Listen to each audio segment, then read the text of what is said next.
পবিত্র ঈদুল আজহা ঘনিয়ে এলেও দেশের চামড়া শিল্পে এবারও বড় ধরনের সংকটের আশঙ্কা দেখা দিয়েছে।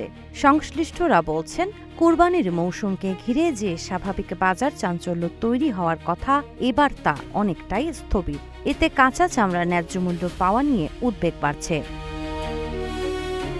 শিল্প সংশ্লিষ্টদের মতে, দীর্ঘদিনের আর্থিক সংকট, ব্যাংক ঋণের সীমাবদ্ধতা এবং বাজার ব্যবস্থাপনার দুর্বলতার কারণে চামড়া কেনাবেচায় স্থবিরতা তৈরি হয়েছে।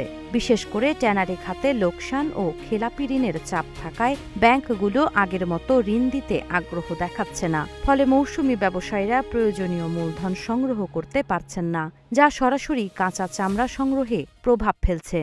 পারফেক্ট ব্লেন্ডের ফ্রেশ মশলা, ভালোবাসার স্বাদ অটুট থাক।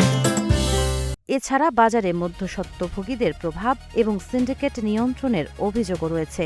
সংশ্লিষ্টদের আশঙ্কা, এসব কারণে অনেক বিক্রেতা কোরবানির পশুর চামড়ার ন্যায্য মূল্য থেকে বঞ্চিত হতে পারেন।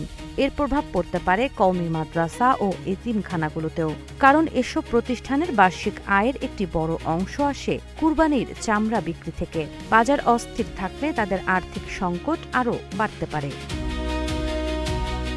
পরিস্থিতি মোকাবিলায় বাণিজ্য মন্ত্রণালয় স্থানীয় প্রশাসন ও আইনশৃঙ্খলা বাহিনীকে বাজার তদারকি জোরদার করার নির্দেশ দিয়েছে।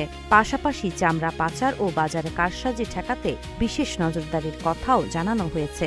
বিশেষজ্ঞরা বলছেন, সময়মতো কার্যকর ব্যবস্থা না নিলে এবারও চামড়া শিল্পে বিশৃঙ্খলা তৈরি হতে পারে, যার প্রভাব পড়বে পুরো খাতের ওপর। সাবা খান, নাগরিক প্রতিদিন।